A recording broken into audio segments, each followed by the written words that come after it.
So uncivilized.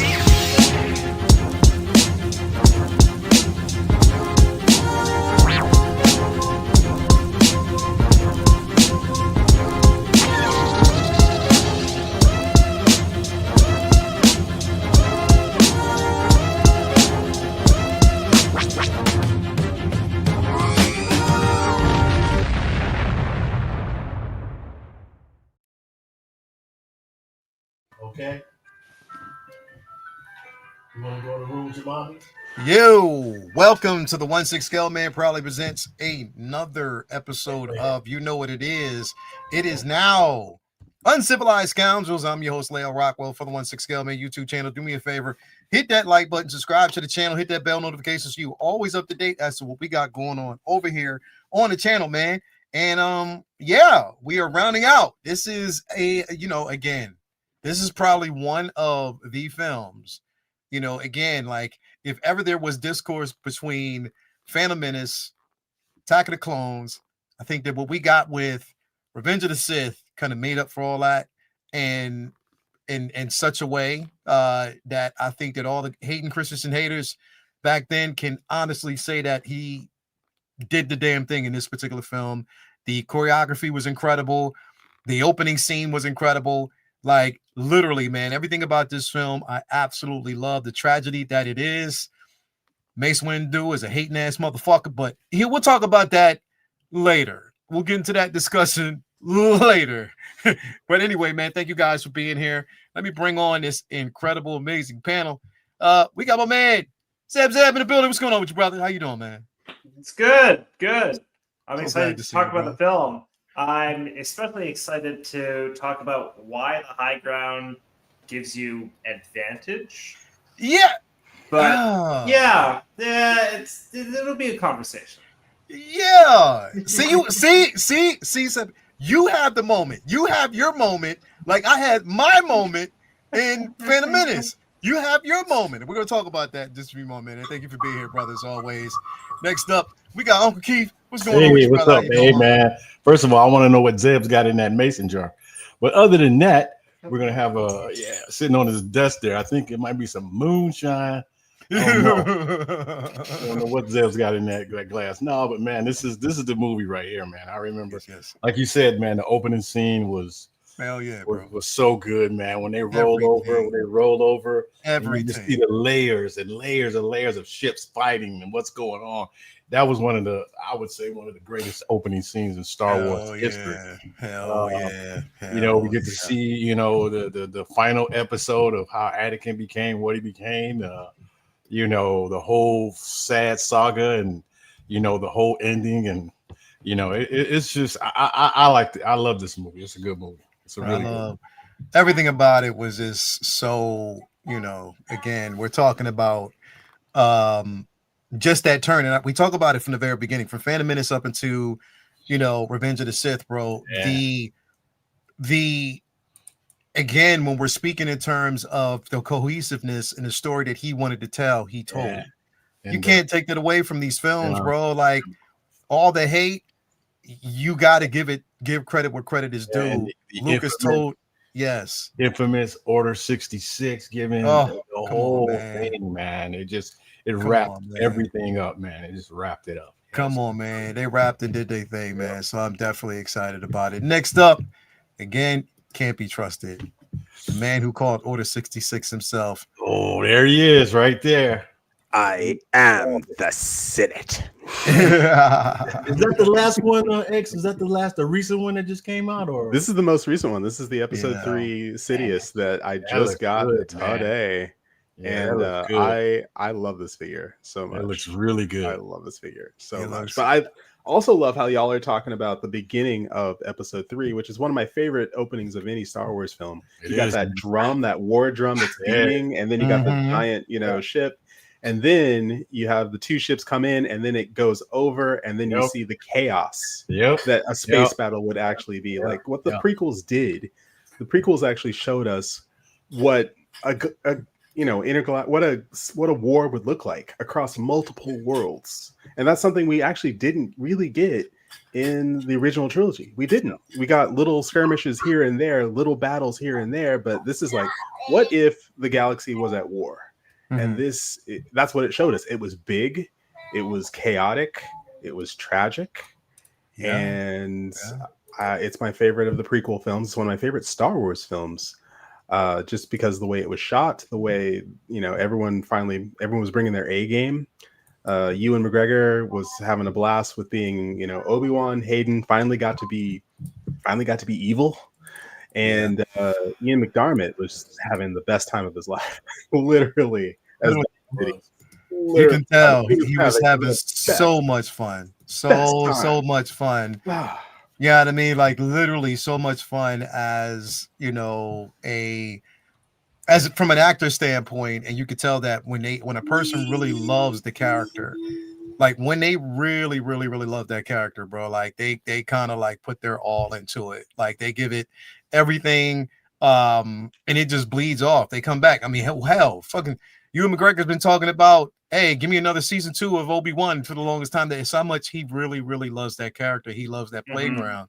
So, I mean, you can't take away from that, man. I definitely love the simple fact, and I echo that sentiment. And he's doing such a great job, and I'm just happy, you know, that he wants to be a part of all of them, bro. Like this film, you know, man, Christopher Dooku, bro. Like literally, I mean, that scene, you know, Anakin getting his lick back. Now, the only thing is the CGI. The CGI with Obi-Wan was a little bit, you know, when he got thrown to that little scaffold. I mean, a little bit. Yeah, a little bit more work. A little bit work, but I mean, I can understand it. You know, it was cool for what it was, you know.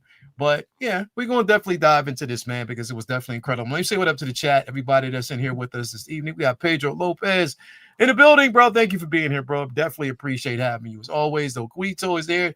Thank you for being here as always. Mark P is here.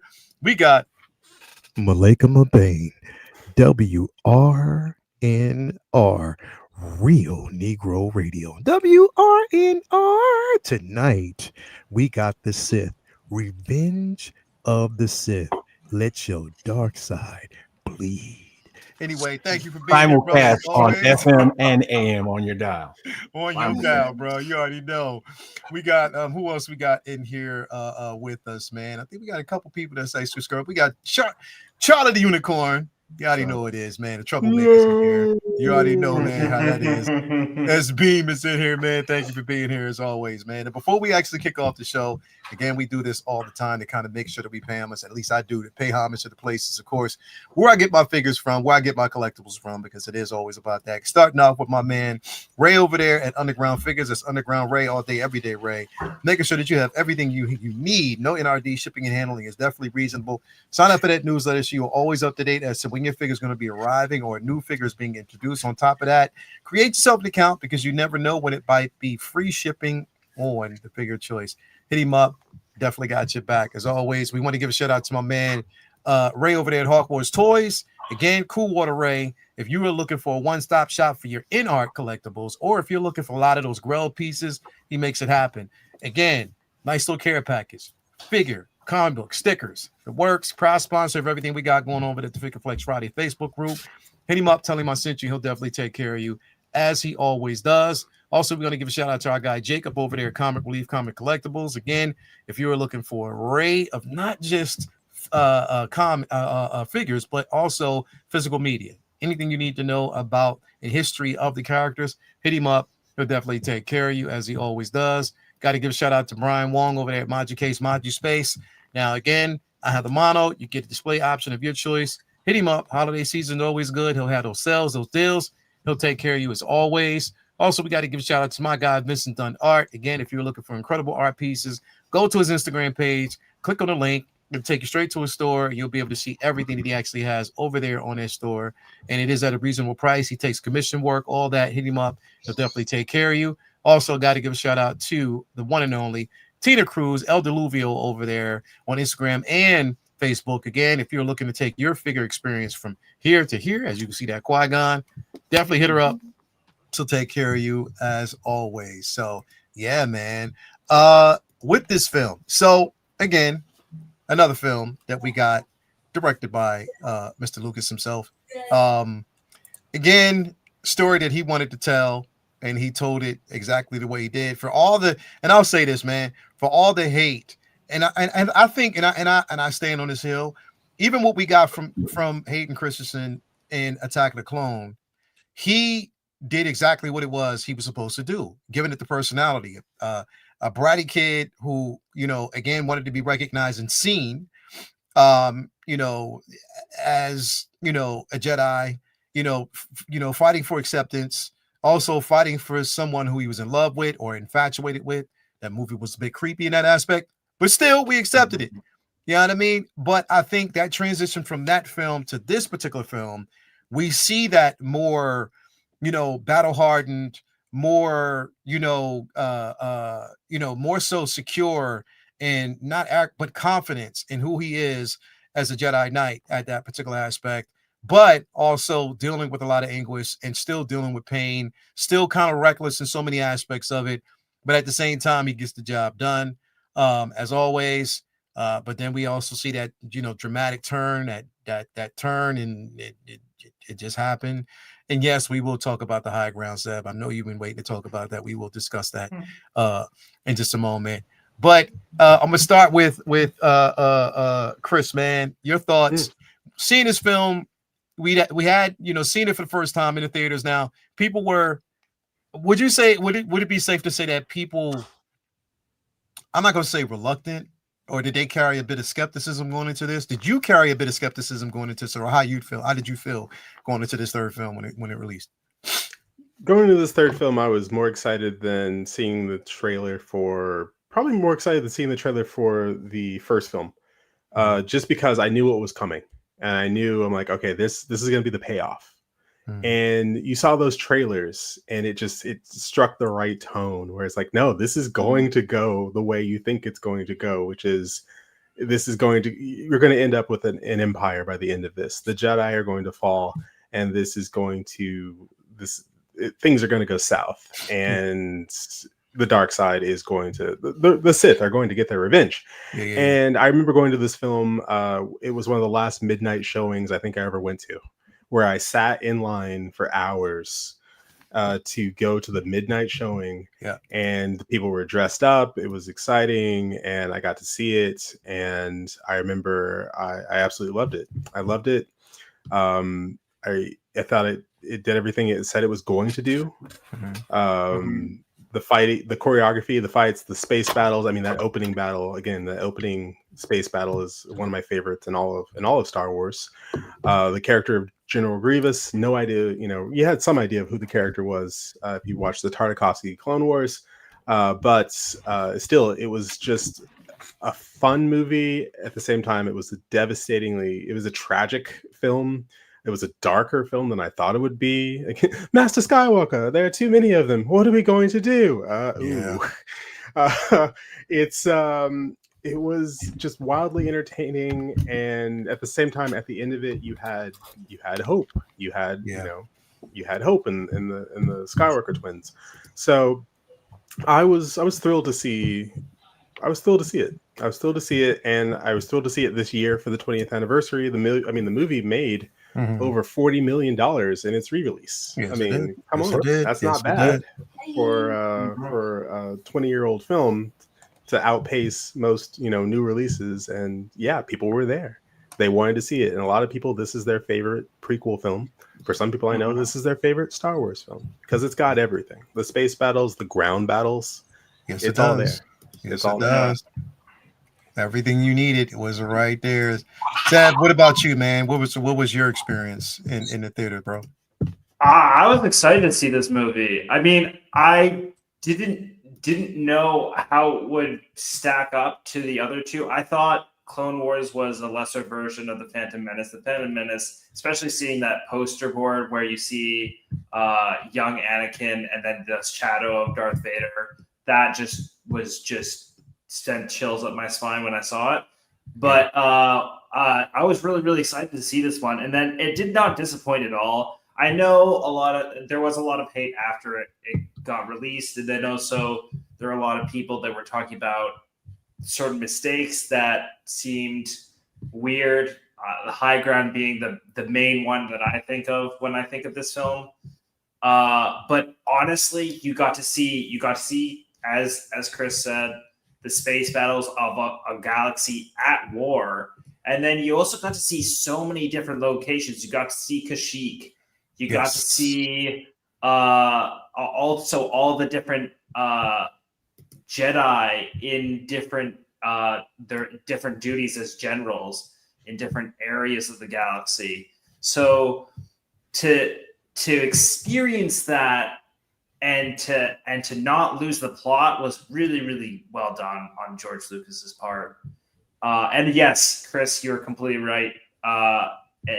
The actors had really, really fun job with this film. They could really, really act because they had been building up to this point of like, this is how I want to act with the character, but I need to basically fake it until this movie comes out, and then I can let loose. Honestly, I still love this movie to this day. It's not my favorite. It's not like the favorite movie in the Star Wars universe, but it's definitely up there.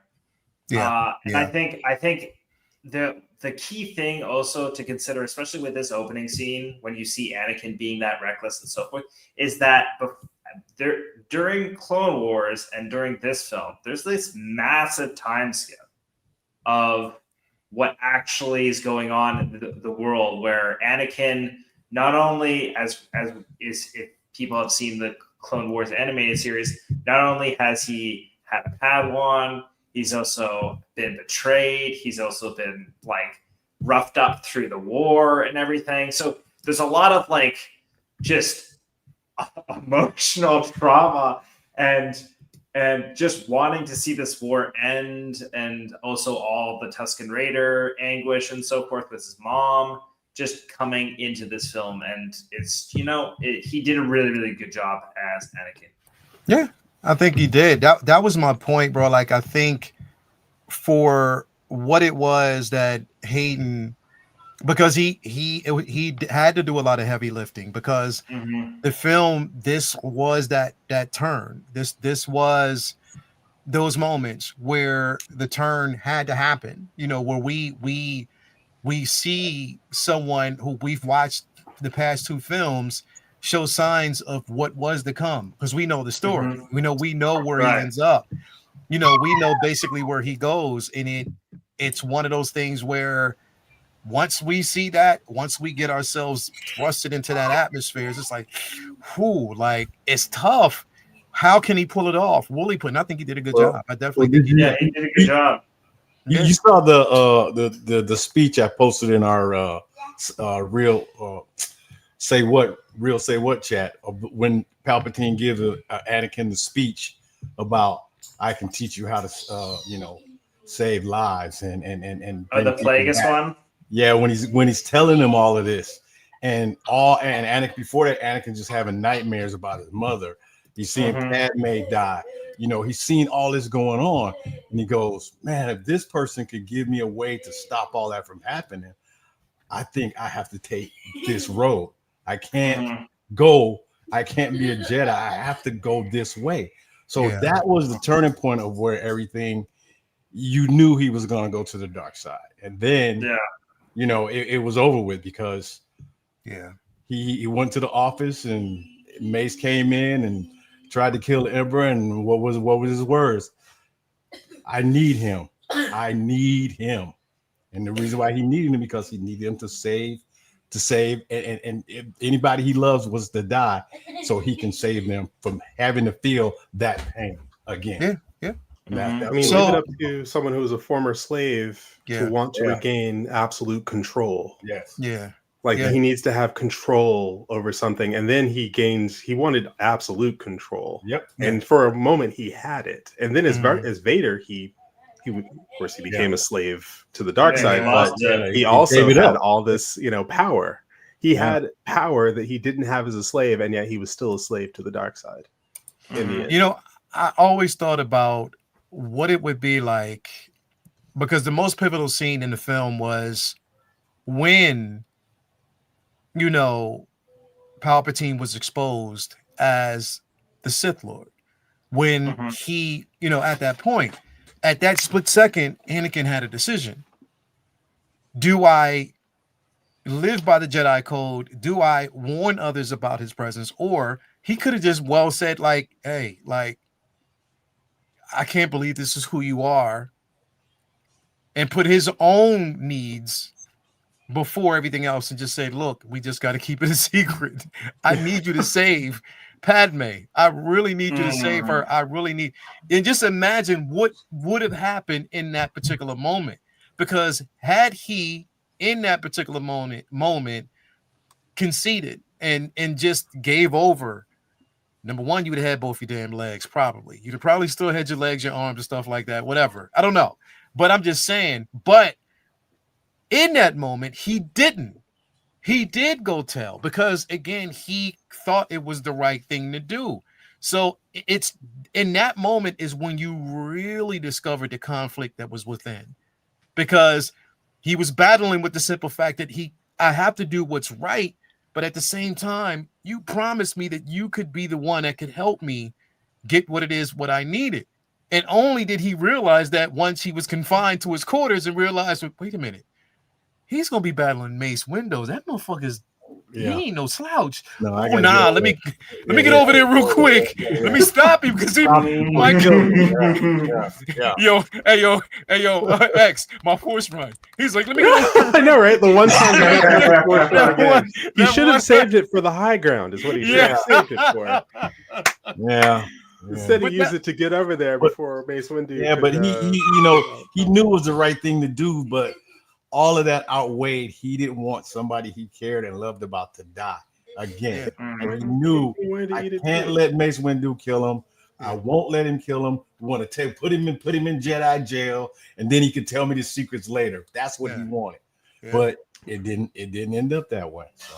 Yeah, he wanted his cake and he wanted to eat it too. But also, that's very interesting, like conflict that he has within him. Because let's face it, Palpatine was telling him, for the most part, the truth the whole time. Oh, he was. Even when he said, they don't trust you, Anakin. Fast forward 2 scenes and you have Mace going, I don't trust him. It's like Mace Windu didn't trust him. You don't trust him.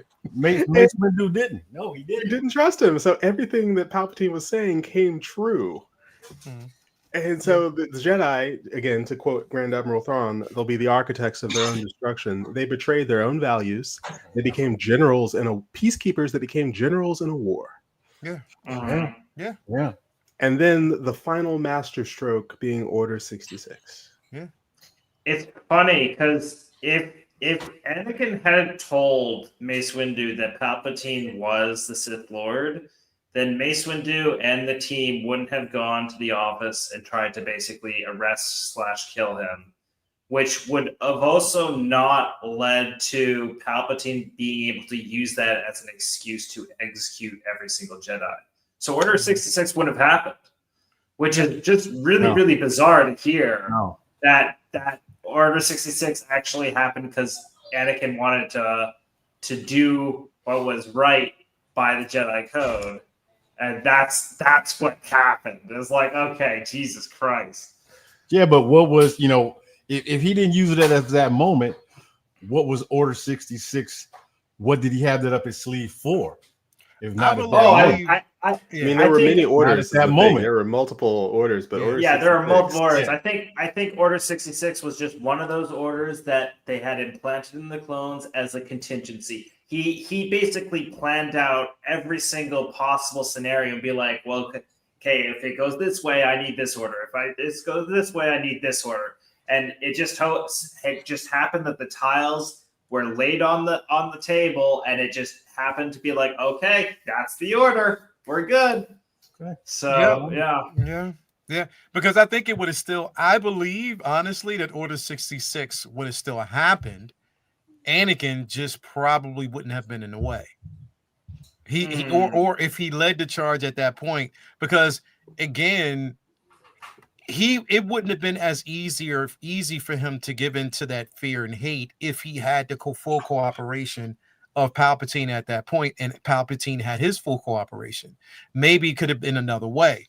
Well, if I can use this to my advantage, if I can use you as a tool to get through to the Jedi and make them believe otherwise. Because had they not told, if Anakin wouldn't have actually told them anything about who Palpatine was in the moment, they would have still been trying to figure that shit out. Like, well, who is and was Anakin trying to get the trust of the council by telling them and get Mace Windu to believe, hey, you know, I am who they say I am, and I'm telling you this information to show you I am. But we knew Mace still didn't believe until the end when he got his well, he says that he's like, hey, if what you say is true, then you will have gained my trust, which basically means I don't trust you. It's like, he told him he didn't trust him. So. Oh, you telling me you don't trust me, motherfucker? Literally to your face. Then you will gain my trust. But for now, go and wait in the council chambers. It's like, you still don't like everything you're saying is making what he says true. Everything he has said about you is true. Everything he said about the Jedi and their hypocrisy is true, and I'm seeing it. You're spitting it in my face. I'm trying to save y'all. I'm trying to tell you there's a Sith Lord, and you're saying, yeah, we'll see. And if it's true, I'll trust you. But if not, but for right now, because I still don't trust your ass, go and wait.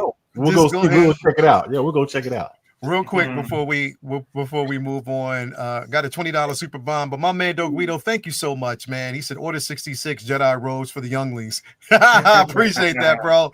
I thank you so much for that, man. Malika McMahon got a there it is. Yeah, I see his. He said it's your favorite DJ on WRNR, bringing you those lovely slow jams for your Sith and Jedis from 11 p.m. to 1 a.m.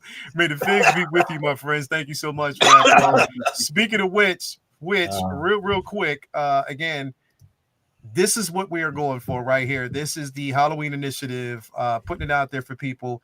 Again, it started on August 26th. It runs to October 25th. Again, all proceeds, super chats, donations go towards making sure kids have costumes for the holiday season, candy, everything, man. We do the works. Even if you don't donate here, donate out there in your local Salvation Army or Goodwill, even actually to your local area, your neighborhood or your schools. Make sure kids can enjoy it. But yeah, man, thank you guys so much. Here's the thing, like it thinking about this, it's like this film really did show the what was mentioned. We have lost our connection to the Force. A lot of it was, and keep in mind that the Jedi Temple was actually built over a Sith temple, but at the same time, like that's highly influential there. But I mean, imagine being the Jedi Order who all of a sudden loses the mistrust of almost an entire, population of individuals who did trust you at that point. Now they're being told that you are assassins, that you are the ones that whatever. Does that shit sound familiar? But we're being told that you are the ones that are the what I wanted what I want. How do I want to say? You're the enemy of the state now. You're the enemy of the state at this particular point. You're the aggressors. You're filled with a bunch of scoundrels and assassins and people who rebel, and this is the start of rebellion and stuff like that. Yeah. So this is what they're being, told, and you're being told by someone who's within power, who you can't see behind the glass window, that this individual doesn't have your best interest in mind. And on top of that, you've been grooming. That just sounds terrible that you've been grooming this kid since he was young. Like literally. Well, it's the truth. You know what I mean? Like it's the truth, bro. But at the same time, we'll be watching your career with great interest. With great interest, bro. Like great interest. Because he knew who he was. He knew exactly who he was. And here's the thing. When you think about this, bro, you think about the entire movie. Don't think for not one moment that Obi-Wan didn't flash back to the conversation. Even after this, he didn't flash back to the conversation that he had with Yoda and regret the simple fact that he told Yoda, regardless of what the order wants, I'm going to train him. Because that was Qui-Gon's dying wish. And it was a promise that I made to him. And in that, now you find out that because you were the one who did train him, this is where he is now. This is who he is right now. That guilt. I have failed you, Anakin. There you go. There's the line. That guilt. I failed you. I failed you.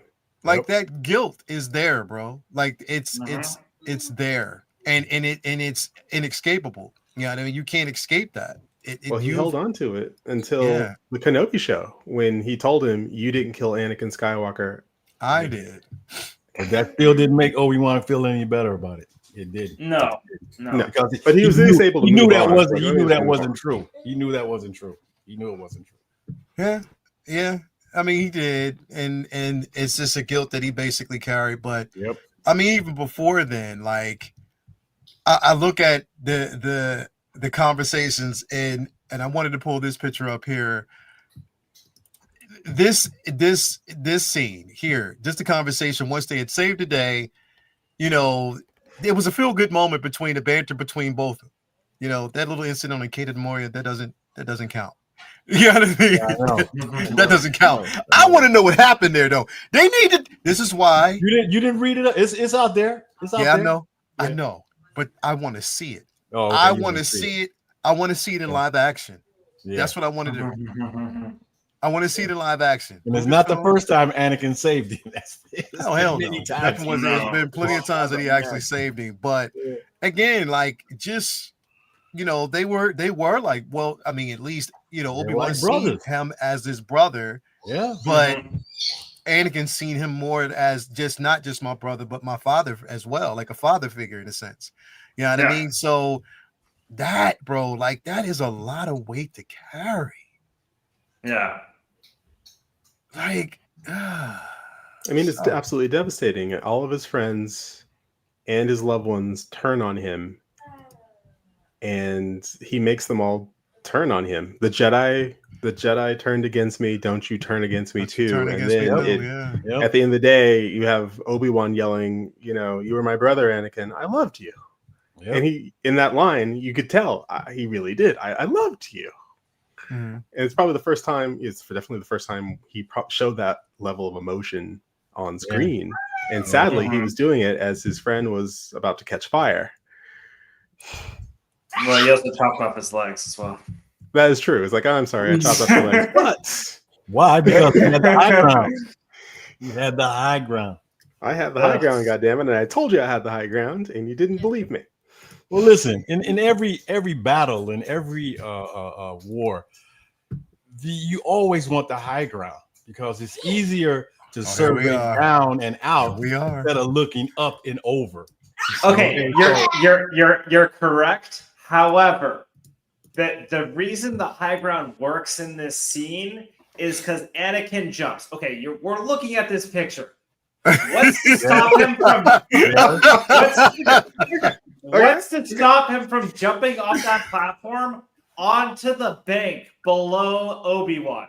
But he knew he tried to jump over the top of him. Yeah, no. That was the stupid mistake. He could have literally just jumped to the floor and then continued the fight. It would have been an uphill battle, literally. Yeah. But you wouldn't have gotten your legs chopped off. Come on. Well, he's Obi-Wan. He's got to be reckless. I mean, he's Anakin. He's got to be recklessly impulsive. He's got to overdo it. He's like, you underestimate my power, which means I'm not going to make this little baby jump. I'm going to do this. I get the theatrics of the scene, but like this is the one scene that bothered me the most because, like, just logically speaking, from a fighter's perspective, both of them are seasoned warriors. It makes no sense to defenseless jump over someone who has a lightsaber. It just doesn't make any sense. Yeah, but it looked good. It looked good. It looked good. His overconfidence, his overconfidence got the best of him. Yeah, it's like you underestimate my power. I'm like, I have this power. Right. There's nothing you can do. I have this power. It's like Vader. Actually, you're not thinking straight. You have this power, but your emotions are clouding your judgment. I can do what I want. Yeah, I mean, it was all overconfidence, and he paid for it. But I think also with the high ground and his interpretation of the high ground is, again, you're at least with you have the advantage because even if he would have jumped off and say, for instance, he would have jumped off and didn't try to flip over him, Anakin could press the aggression and force him back. I mean, not Anakin, Obi-Wan could force the aggression and force him back, and counter at that particular point. But I think I think it's like he almost anticipated him. We, the viewers, are to believe that Obi-Wan knew and saw before he did that this motherfucker was going to jump over. Yeah, Well, much in the he same did. way that he saw like Qui-Gon, before Qui-Gon died, and you saw the look on his face before Maul killed Qui-Gon. He knew, he could see that he's Anakin like, "Don't was do gonna it, this. don't He's do like, it." "Don't do Oh, it. you did it. Don't try it." But yeah, no, I agree. It would have been a hard fight. He's been put in a disadvantaged position. That is completely correct. Yeah. But it's you know what? It's a whole lot better to have your legs than not have your legs. Yeah. It is. It's way better to have your legs than not at all. That's it. But this Mustafar is by far one of the most picturesque planets they filmed this for. Oh god, it was beautiful. Ridiculously. Not it just like that. We know this is supposed to be like a planet that is leaned towards the dark side. You can literally just feel it in the cinematography. Yeah. It's great. It just felt hot, bro. Like this time. It was like hot. y'all fighting in tunics and Jedi robes and shit. It wasn't just hot, like you not only that, but it also feels like suffocating with all the dark and all the smoke and so forth. And smog and everything. It's definitely very ominous. No, like, they picked whole a perfect planet. place for what was going on. It was dread, darkness, evil, bad feelings, everything in the air, and that was a perfect scene. Perfect place for it. Yes. Yeah. And we know that planet isn't, that stable. It's not stable, but that's not the actual environment of that planet. That's not how it has always been. No. Yeah. You know what I mean? So again, there's been a shout of darkness, cast upon this planet anyway. But damn, did they pick? You know what I mean? And then here's the thing. Trauma would live in me for the rest of this would be the last place that I would ever build the castle on. Knowing that I lost my legs. Build my house here. It's gonna be great, bro. In the comics, he built his home, and then he built also the Sith temple. Yeah. But he built the Sith temple because of what's the character in? He's like a reincarnated Sith Lord in the comics. But he basically built the temple to gain more power because this was like a font of dark power. But in the end, I can bring Padme back if I'm, basically have all this power. Yeah.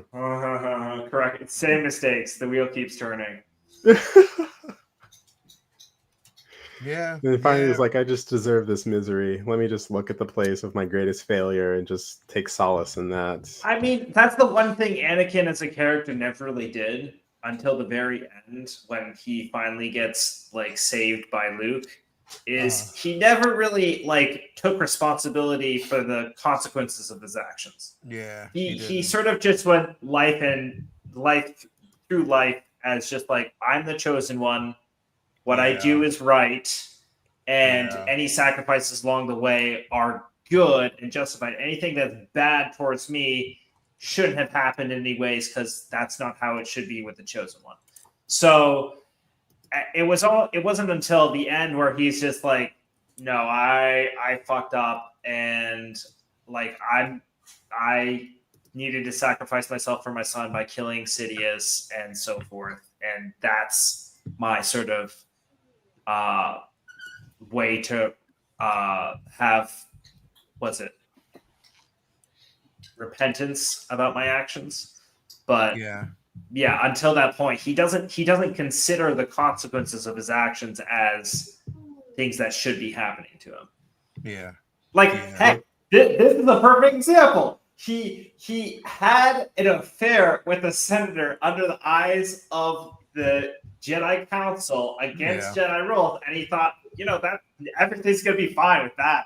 That's no consequences from that at all. But it shows that he couldn't control his emotions. That's what it shows. The indecision of what he was doing and the things that he was doing were not the Jedi way. I mean, but It's Natalie Portman, bro. Okay. No, All right, Hold up. No. right. If Obi-Wan can walk away from So the Duchess Mandalorian- Satine, bro. Yeah, Duchess yeah. Satine, Anakin can walk away from Natalie Portman. Come Oh, on. he was, bro, but you know he was gone since Phantom Menace. He Yeah. called her an angel, bro. That was Yeah, it was a he wrap. did. He did. It It was over. a wrap for him. It was Even- over. Yeah, It was a over. wrap because again at that point he was too young. It was a wrap. Yeah, he was. It he was was a done. wrap. He was done. I mean, She- the she Jedi, really the can guardians of encourage peace the and relationship. justice, and yet we're gonna. Oh, I didn't necessarily come here to free slaves. It's like, No. okay, you really don't care about people, do you? Yeah. Like, You yeah, remember we care how about our nervous he Jedi. was when he first saw her for the second time?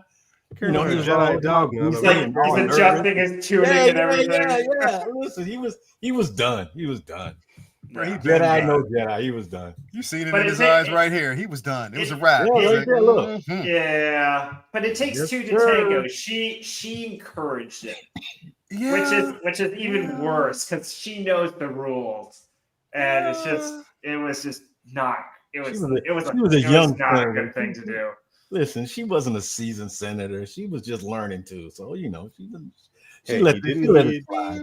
She was a Didn't lot he, older than he was. Okay. Yoda's well, advice. Yoda said, "Train yourself to let go of all that you fear to lose." That's right. It's like, And I you don't know if I couldn't can do it. that You couldn't because do it's it. Natalie Portman. I don't know if I want to lose Natalie Portman. Yeah. I don't think you understand. I can't let that go. Yeah. Listen, Master Doe, do you see that right there? You need some glasses or something? You see what I'm dealing with? Yo, Hex is stupid. Come on, man. Yo, this is the truth. It's like, yo, I mean, but come on, He's Yoda. not wrong. It's like Yoda. It's You know what I mean? Portman. It's just Natalie Portman. You we see? I talking got about. cheeks, I got some cheeks going on. You Whose know what I cheek? mean? Whose cheeks have you? Oh, Natalie Portman. Oh, Yeah, okay. yes. It's like, Keep it on the DL. you know what I mean? Like, listen, I don't know about you, Jedi, but for me, I mean, y'all, I didn't have to live that life. Y'all had to. I came in this at an age where you didn't want me here in the first place, and now you're gonna deny me cheeks? Come on, man, it's just not gonna happen. Like, You know what's funny? I think in the lore, almost every single Jedi in the Council, besides Yoda, has had a romantic relationship or two Yeah. in the past. Even Mace Windu. So this is just just par for the course. Yeah. Bro, and wow, what do we have here? We got a chance to see the very young Mon Mothma, and Very young. Mhm. very young at this time, and she had, like they said, it was a lot of scenes that she did have in here that were cut. Yeah. You know what I mean? Little did she know she would be revisiting this role and giving some of the most powerful performances ever. Bro. Yeah. Ever, right? As a matter of fact, it was crazy because I rewatched the last season of Andor yesterday, all of it. No spoilers, please. I haven't watched it yet. Please. You haven't watched what? No, I've been saving it for myself.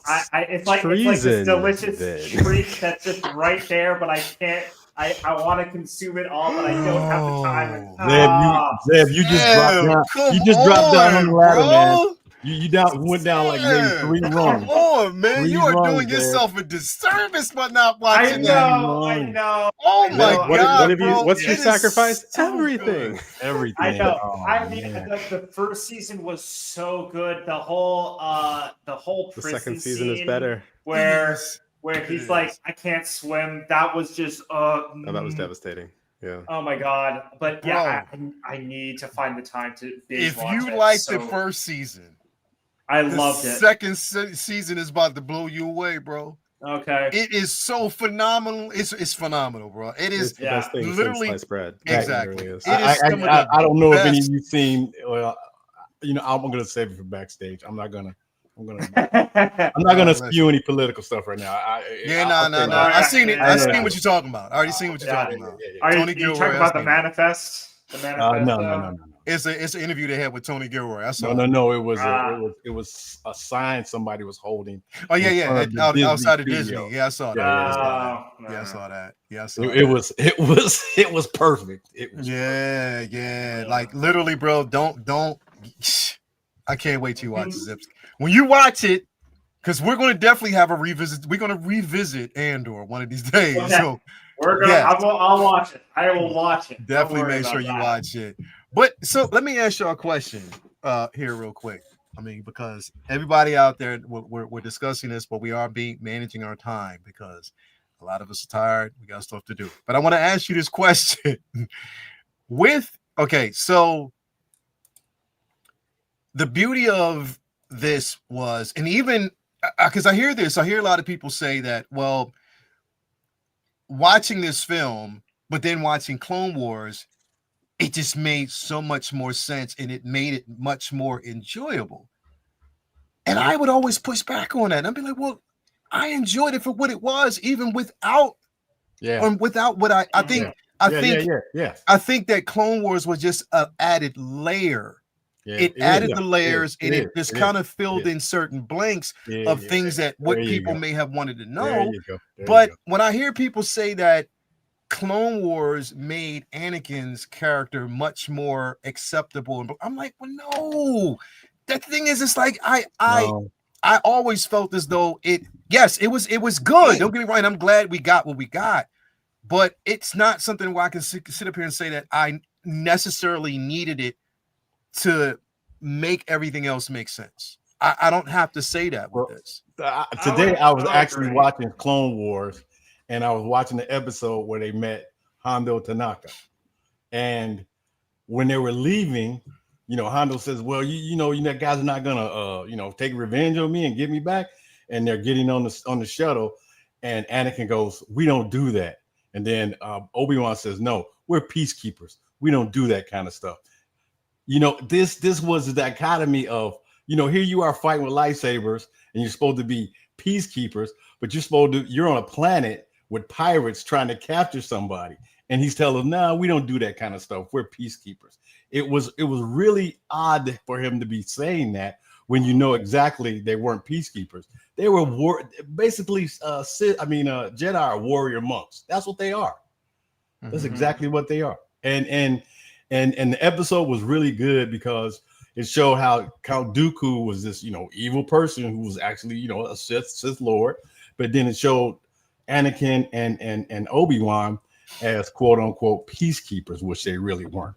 Yeah. So it fills in spaces. It shows you that the Jedi were not who they really said they were, because we all saw how it all ended up. It wasn't about this peacekeeping. Damn. Don't get involved in things. Yeah, you did. You caused most of the problems that happened in the whole damn series. You caused most of whatever happened. So it's like, they tried, but it didn't work. It didn't. But work. what was crazy?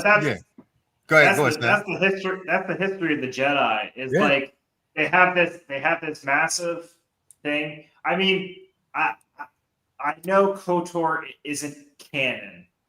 Which is really disappointing to me. It's a huge mistake.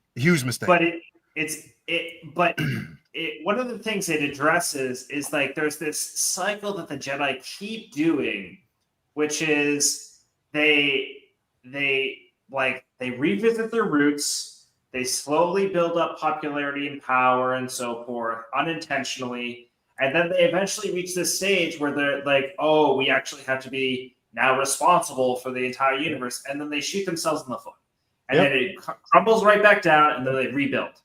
And I mean, in KOTOR, the thing that happened there was the Jedi were fighting Dark Force users. The Sith hadn't come about just yet. Then the Dark Force users found Korriban and taught it to Naga Sadow. And then the Republic was like, okay, we're going to go Naga Sadow tricked his people. They went to war with the Republic. The war ended. And then the Republic, with the Jedi's blessing, were like, you know what? We're just going to firebomb the entire planet because they're Dark Force users. And that's the whole cycle of why Darth Bane came about. It's just like, oh, great, why? But I do think that the Clone Wars filled in gaps, but it didn't. It's a standalone thing. It doesn't need to be attached to something else. It was what it is. It's great. It was great for what it was, and when you think about Clone Wars, even like I said, this scene, the echoes that we hear from this scene, even in season 7 of the Clone Wars, with Ahsoka and everything, and that season 7 was so good, bro. It was so fucking great. But I love it, and I was thinking about it, like, yo, even when we watched Tales of the Jedi, and how fucking Mace Windu threw Dooku under the bus big time, bro. He did. This motherfucker. Yeah. Mace was a hating dude, bro. But I mean, with reason, we get it. He represents basically the Jedi Council of like the extreme. Yeah. Like Yoda is the biggest pacifist within the group, and exactly. And Mace Windu is like the biggest aggressor in the group. He wants to basically destroy anything that would cause harm to the Jedi Code and the Jedi in general. Yeah. So he's just like that. As Leo said, he was a hater. He was a big hater. He was. I mean, literally, he's bro. Complicated. Like, he's definitely a complicated character, bro. Definitely a complicated character. But if you told me that you don't trust me, I'm like, oh, all right, cool. Like, now I know where I stand with you. Yeah. Shit, I know. At that time, Anakin was like, shit, I should have told you nothing. Like, I should have just kept it. You know what I mean? I didn't have to tell you, but I'm I trying to do the right thing, and you're making it so difficult for me to do the right thing. I can't tell you I'm in a relationship. I can't tell you I killed Tusken Raiders. I can't tell you this guy is a Sith Lord. Oh my God, it's like, okay. Yeah, I think if he had gone to Yoda. I mean, Obi-Wan doubted him not Obi-Wan, but Mace Windu doubted him from day one. When Qui-Gon brought him before the council, he's sitting there, no. We're not going for this chosen one BS. I don't believe none of this. So he was always doubting what Anakin was. And it was just always, and like you said, he always wanted to keep harm happening to the Jedi Order. He whatever he had to do to stop them from looking bad, he would do. Well, very strict on the rules. Anakin was too old, disqualified immediately. Yeah. Doesn't matter how much you believe he's the chosen one, Qui-Gon. He's too old. It's done. Yep. Yeah, that's it. Like pour water on the whole idea. He didn't like it. Yeah. I mean, but again, it was what he knew of Anakin since he was brought to the temple, and everything that he sensed and feared of this particular character. So he was already skeptical of him since, him being a youngling, since he was little, seeing how reckless not reckless, but more so the attachment that he had to things.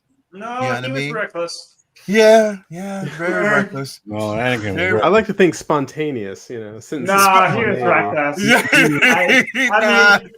He literally jumped out of his cedar and lost his lightsaber to try to get an assassin. Like, whoa. Yeah. He threw an electric car, like the circuitry, and he got electrocuted the entire time he went through the shield and shit like that. Qui-Gon went and bet money on a slave boy. He entered a slave boy into a race and bet money and everything on the slave, and then won a slave, but kept his mother in captivity, only to then bring the slave back to Coruscant to be told, we don't want him.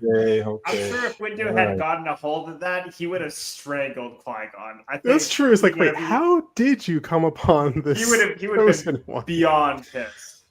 Wow, it's a funny story. You see, I was betting on the pod races. Yes. I was betting on the pod races, and I won this kid. Okay, it doesn't sound good at all. No, it doesn't. Yeah. That's okay. I left his mother in enslavement. Oh, wait a minute. How did it even end up on No, but how did they end up there? I can't. How did who? What was the reason they were there? Who? Tatooine? No, yeah. Qui-Gon? Who? Qui-Gon? Qui-Gon and them. What? I can't Remember remember. the ship. They had ship to was land. damaged. Oh, and they're okay, like, "Hey, we okay. need I to go thought they were there. somewhere." Yeah. Man, the hyperdrive was leaking. They needed to basically replace the hyperdrive. So I couldn't remember why they were actually there. Shit. yeah. Remember? Yeah, they were escaping Okay, that's Naboo because the trade was. Okay. Remember? But then it's like we can't go there. The Hutt's are gangsters. That's right. The Hutt's are gangsters. Yeah. We can't go there. If they discover her. There.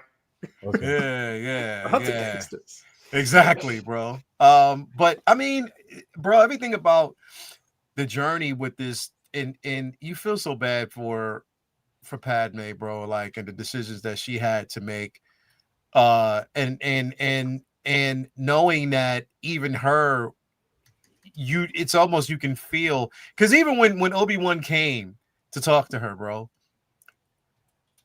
she knew he was right. She knew he was. She knew he was right because she saw the signs. She saw the signs before. She knew he was right, but it was just the love that blinded her. She didn't want to believe it. You know what I mean? I think it was the love that she just accepted it. Yeah. Yeah. I don't think it blinded her. I think she saw. I mean, you have that whole scene of like, "You're scaring me, Annie." Yeah. That whole scene where she knew at that point, even probably before that point, that Anakin had some pretty dark seated issues, unfortunately, and it wasn't going to end well. But she decided, because it's her guy, it's her man, and she's in love with him, that she's going to stick with him. What gave her the idea he was a bad guy? That he killed a bunch of Tusken Raiders, kids, children, dogs, and everything. Is that what gave her the inclination that he might be bad? Well, I mean, they have that lovey-dovey scene, and he's like, "You are so beautiful." Is like, so, and she says to him, "So love has blinded you?" Jokingly. Yeah. Mm-hmm. Yeah. And I do think that to some degree, love had blinded her. She knows exactly what this guy's all about ever since the Tuskens, ever since, she knows. And she was okay with it. She was willing to let it go. But then he went a little too far, and then she finally came to terms with it. It's like, Obi-Wan was right. You've changed. Like, I did not want to believe these things. I did not want to believe you would kill the younglings. But now that I stop and think about it, you killed a whole camp full of Tuskens. Exactly. A whole camp full of Tusken Raiders, bro. Without any compunction about nothing. Just, I'm gonna wipe them out because my mother's dead. So I'm gonna kill them all. Please don't let this be true. When Obi-Wan tells her, she's like, "I can't believe it." It's like, yeah, actually, you can to some degree. Yeah. You actually believe it. You just don't want to believe it. Of the incident. Because you're pregnant, you're prego, and you don't want to believe it. You don't want to think. But then you realize when you looked into his eyes, it's like, oh no, you did do this, didn't you? Those yellow pupils. Yeah. Yeah. No, it's just the way he was so cavalier about it. Yeah. Yeah. It's like, oh yeah, they're trying to turn you against me. Who told you these things? It's like, you're lying to me. You're lying to me, and now you're trying to justify it by saying you're becoming powerful to protect me. Yeah, no, you actually did do these things. You said it without saying it.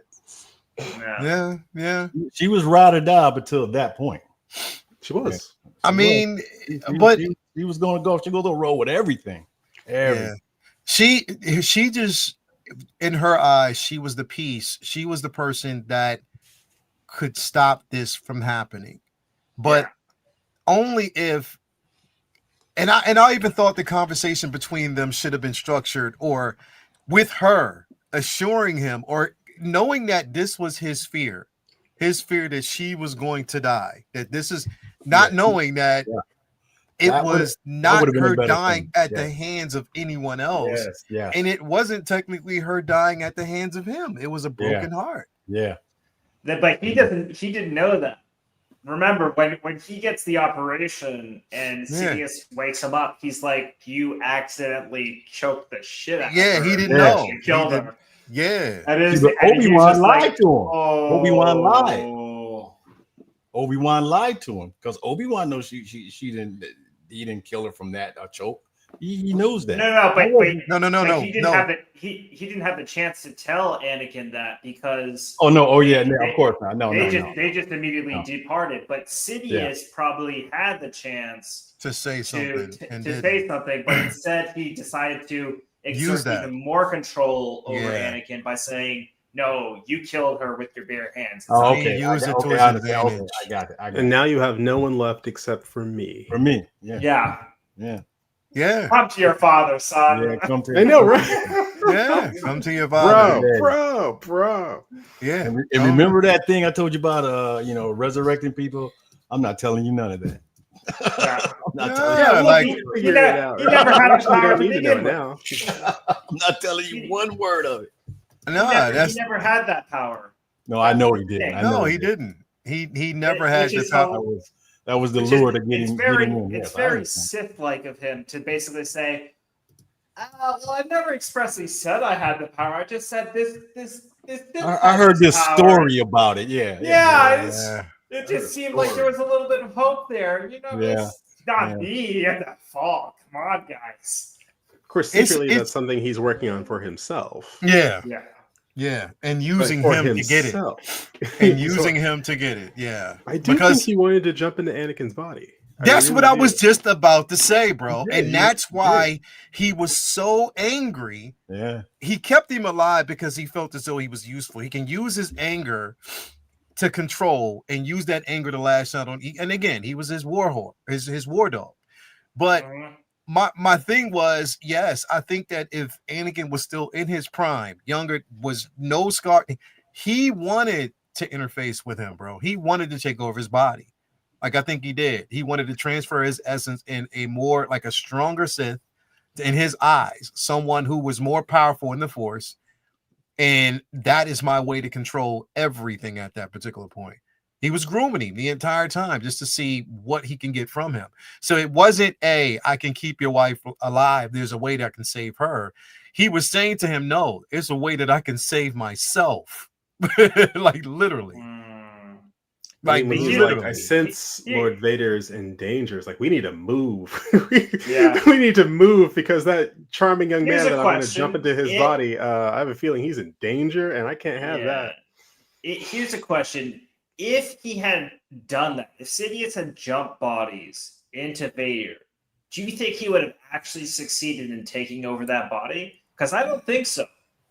Because if we're going off canon sort of lore and so forth about Anakin and about sort of his spiritual self at its prime and so forth, and the fact that he is actually the chosen one, there's a lot of evidence to suggest that Sidious gets into that body and Sidious does not come out of that body. He gets utterly destroyed by Anakin.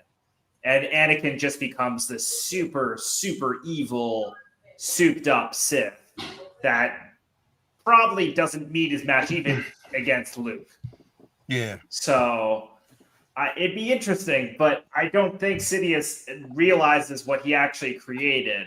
And I think that this probably was a better resolution for Sidious than in the end because he actually got like a massively successful bloodhound for his war effort. Yeah, he did, but he didn't know how. The thing is, it's like when you think about it, it's almost like you want to temper Anakin's expectation of his. You temper him, you insert so much, not fear, but withering him down to just like almost a worthless piece of individual just to kind of keep that level of control.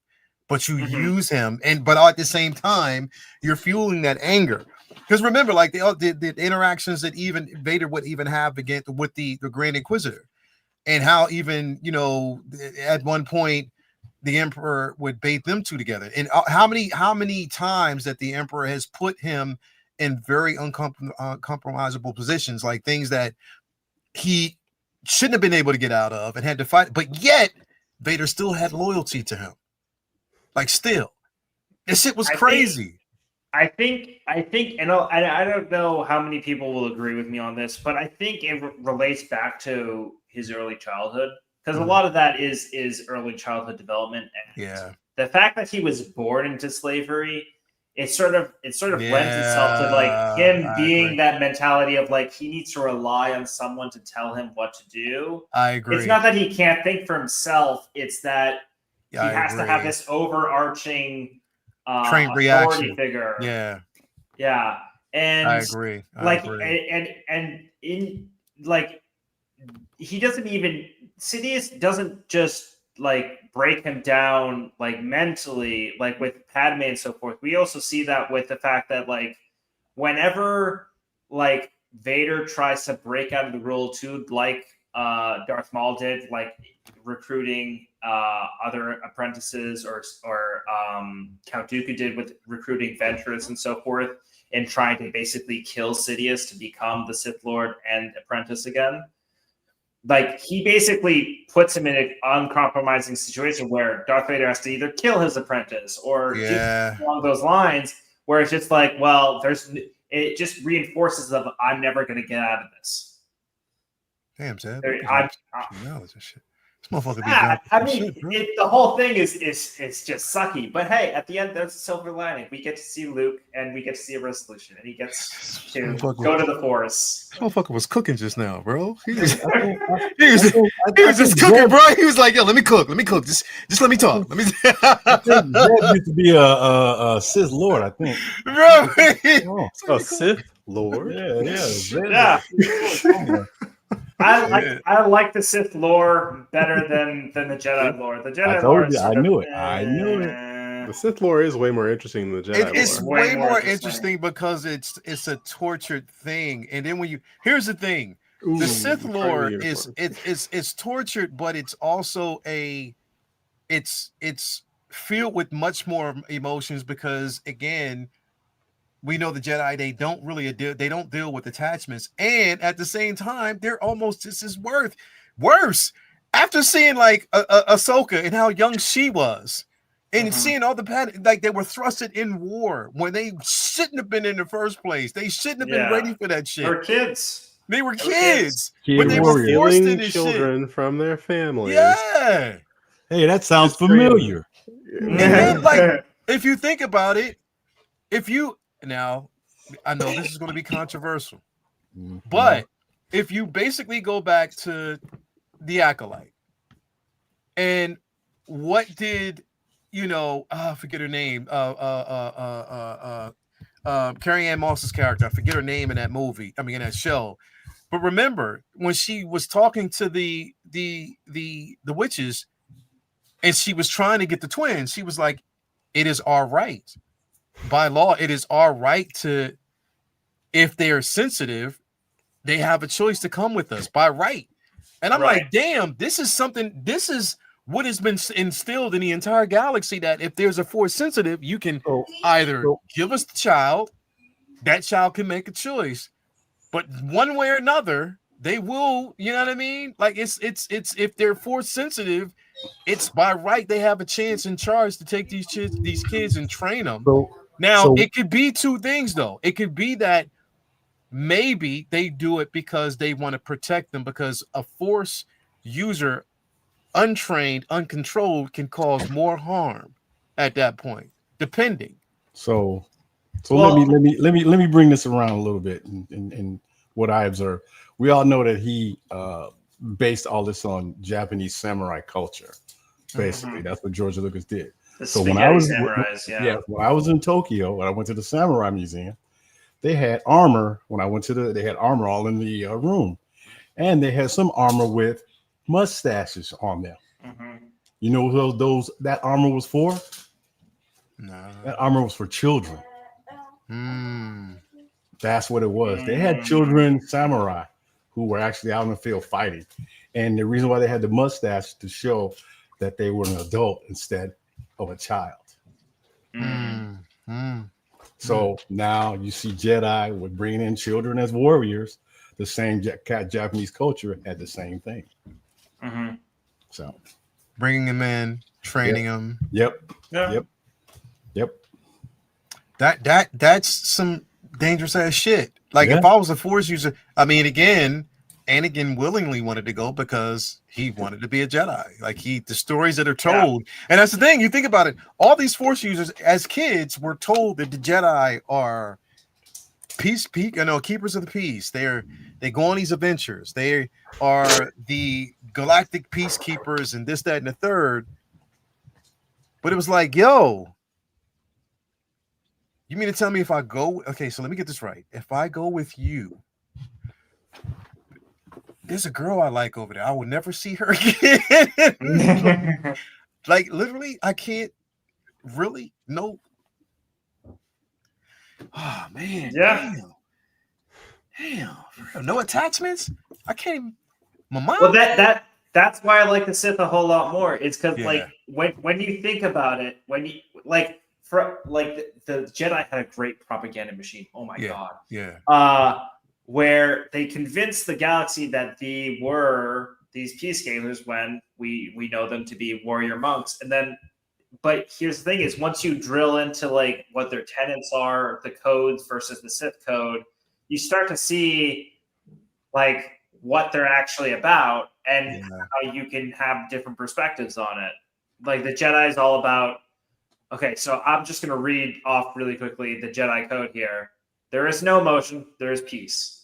There is no ignorance. There is knowledge. There is no passion. There is serenity. There is no chaos. There is harmony. There is no death. There is the fourth.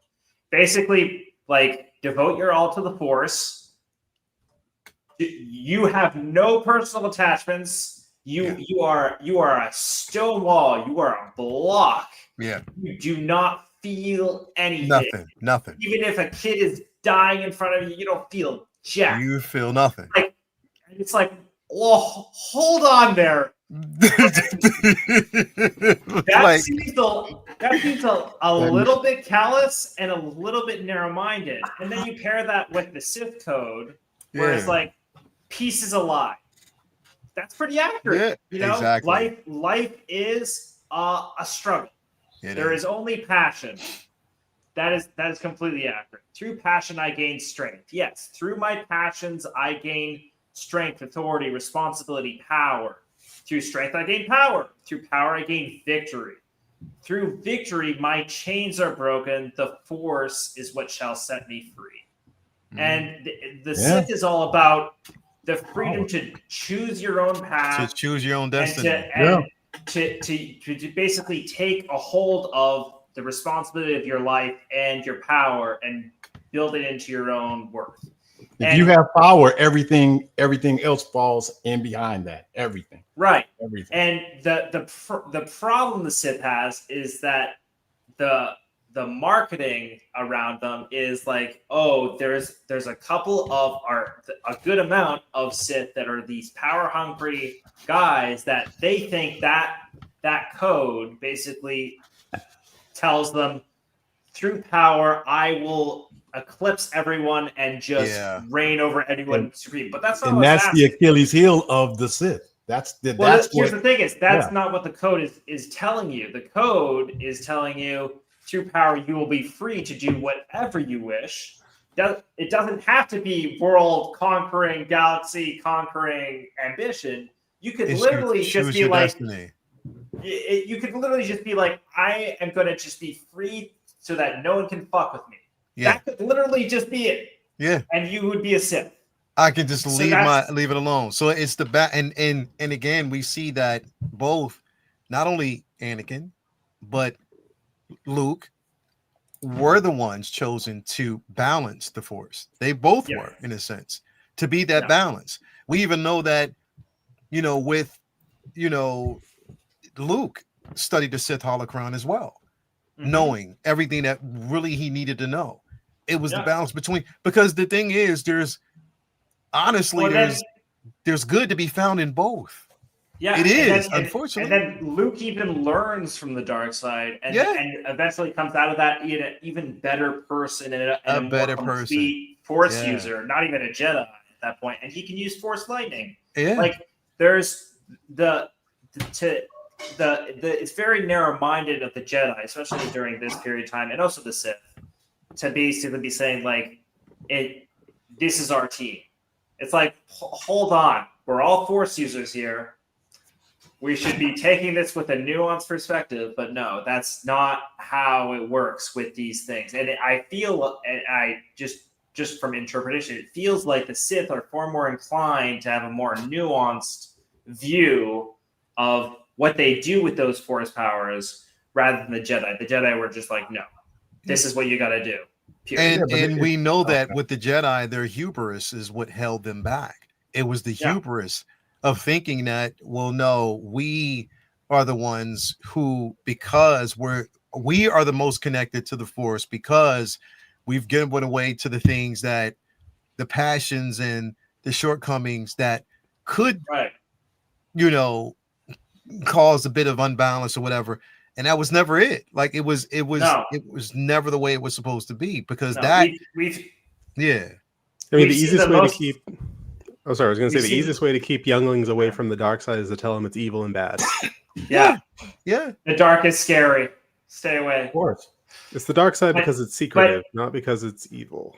Yeah, but I mean, like you see, they're both extreme examples. There should be and that's exactly what we see with Darth Revan. Yeah. He was a Jedi, he turned Sith, he turned Jedi again, and probably one of the most connected Force users we have in the lore. Yeah. I mean, you also see that with Luke and with Anakin, is like they both flip-flop between the sides, and they saw that each side was an extreme, and there is a middle path, and that is the correct path, that is the gray path, and that's what you should be focused on, not this we need to be tools to the Force, or like the Force is will give us strength to rule over everything. Yeah. Like, that's just not how it is. And truthfully, it was, again, with Luke and with Anakin in most cases, was like, how do I not to know my enemy is to know what makes him great, what makes that individual as powerful as they are. You know what I mean? What gives them, what is the, pun intended, the driving force behind what makes them who they are. I have to study these things. These are things that we need to know. And again, Luke, Anakin in the end, we know he became the balance, but then that was passed to Luke to learn, to find the things, because again, Luke, even though he became a Jedi, he, there's only so much a Force ghost can teach. And at that time, Yoda already told him, already know that what you need. You know what I mean? You know everything at that point. Now it's up to you to use it and to do what it is that you're supposed to do. Which is far more Sith than Jedi, which is very odd. Exactly. For Yoda to say that. You know what I mean? And even with Yoda in The Last Jedi, we are what they move beyond. Yep. You know what I mean? We are what they move beyond. So in his way of saying, technically we fucked up. You know what I mean? And they are the better versions of who we are, because they've accepted that fact. They are willing to do the things that we couldn't do because in our own hubris, we thought we were right. Yeah. I mean, Yoda said that we failed. We failed. We messed up. We did. Yeah. We did. Everything we thought we were supposed to be and do, we failed. And just like Zeb, you said, there were Sith in the lore. Even basically in reading, there were Sith that were Sith, true and blue, and they believed in the religion, but they weren't out here killing. They weren't out here they stayed to themselves. They stayed away from everything. They even went to worlds where they weren't really dominating. Yep. They protected their people. Yep. Now they did go through certain measures. They didn't kill, but they protected their people. Yep. You know what I mean? And that's just basically the way it was. Like, there's balance in that, and I agree. But I do find the Sith more interesting. No, the Sith have a rich and diverse history, unlike the Jedi Order. You have so many stories in the Sith that it's not even funny. I mean, it's all kinds of great stories in the Sith lore. A whole lot. Yeah. Mark is right. The force is Don't like tell him this that. Don't tell addictive- him that. He already got a big ass arrogant head. Don't tell him that. Nah, I'm just playing. Go ahead. Go ahead. Too late. Too late. Go ahead. Too late. You told him. Go ahead. What was you gonna say? Yeah, the force is this like addictive property that it is. that you just lose yourself in, and the Jedi lost itself in basically trying to become it as like one with the force, and the Sith becomes far more about like using it to achieve ends and means, and you need to realize that it's basically something that you need to practice. It's something that you need to master. It's not something that is just. It's sort of like I forget what the movie is. Not Star Wars, obviously, but I know what it is. For the TV series Wednesday, when her mother's talking to Wednesday, and they're talking about their gifts, and then like the gift is not a right. It is a responsibility to learn and to master. Like it's not something that you're just like, oh, yay, now I can do whatever I want with it. No. Yeah, you have to learn how. You've gotta train yourself to not like be addicted to this thing, because it is a dangerous substance. Yes, it is. So, and you need to know the disadvantages. Yeah, you need to know that. You need to know what the consequences are if used incorrectly. You know what I mean? Correct. But Anakin's only driving force was not to feel what he felt when he lost someone. That's all he was trying to stop. Yeah. He didn't care. I don't think he really cared about being a Jedi or being a Sith. He just wanted to stop ever feeling that feeling of losing someone again that he loved. Yeah. That's all he wanted. True, but he problem is he basically used that as the ends justify the means. Of course, which is the problem. If he was like, I'm just going to protect my people, that in itself is fine. Yeah. But it's like, I also have to kill all the Tusken Raiders. I've got to kill all the young Raiders. Hold on. The path to get to what he wanted was awful. But that's the thing. He didn't get what he wanted. No, he didn't. I had to kill some Tuskens. I killed younglings, but I did that for you and me. That was we can rule the galaxy. That was the goal. Together and make things the way we want them to be. And she's that's Sidious's goal. That's man? Not his. Huh? That's Sidious's goal. That's not his. That's him not realizing that Sidious implanted this idea in him, and that's completely Sidious's agenda and want. Exactly. But he could have rejected it. He could have, but that's again, it's the temptation. You gotta. Okay, so what I'm saying is he used anything he had to use to get to that goal. That's what he wanted. Even though Sidious did planted in his mind and said, "Hey, I can give you this, and you'll get to that." But they both had an that's right. He still had ulterior motives. Still had a path, and that's all he wanted to save Padme. Yeah. That's what he wanted. He wanted to keep her from dying because, again, he had attachments. You know, he was attached, separation anxiety from his mother. Yeah, you know what I mean? Which caused a lot of, and then losing her, it was more fear, thinking, okay, now I'm going to lose the only other person that I love. And not only the person I love, but my children are in there. He didn't know they were twins. That's why I changed it to my child is in there. I changed it. He had no idea that they were twins. But again, attachments. He was attached to something. And Zeb, you made a strong point earlier, whereas he always had a need of a dependency. Had to depend on people to feed the emotions within to keep him tamed. Yes. And that's dangerous. That's the only, and I think that's what Yoda saw.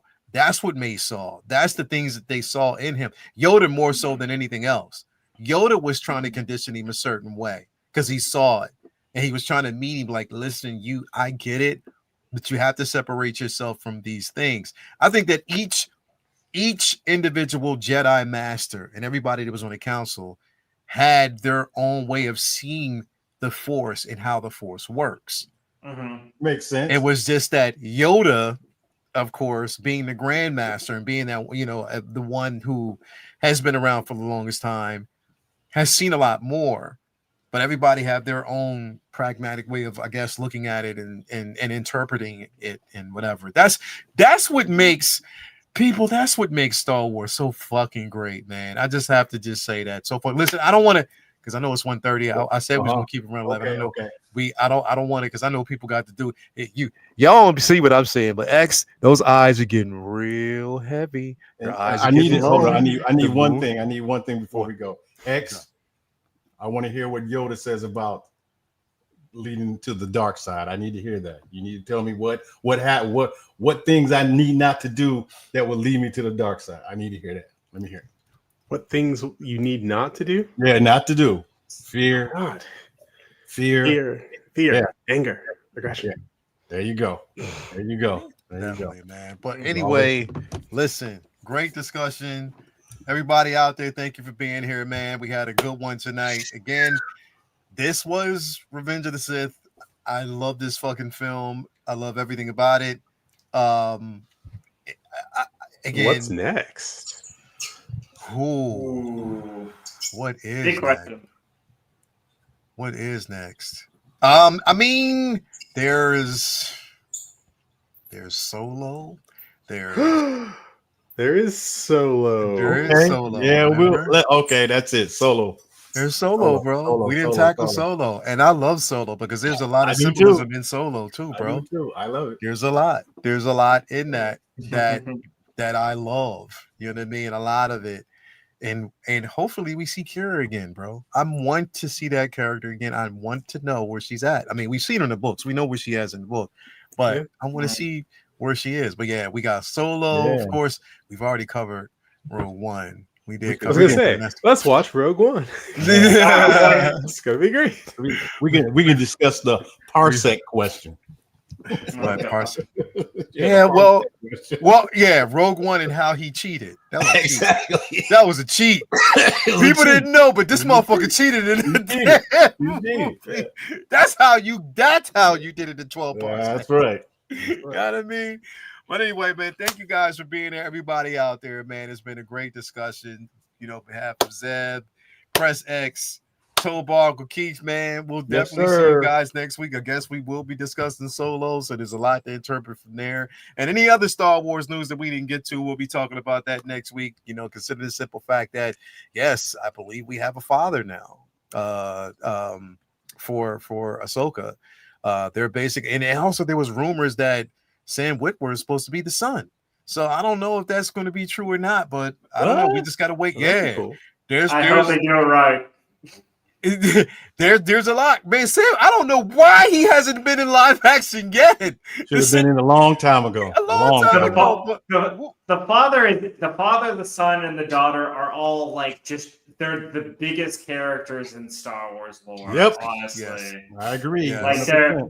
It's a big role. You can't screw it up. It's really hard. I don't think Sam will mess it up. I don't think he will. See.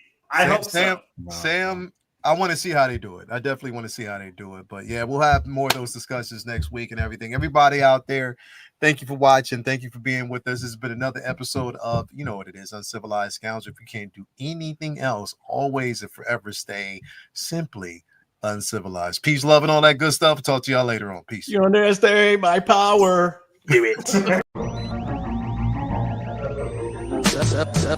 So uncivilized.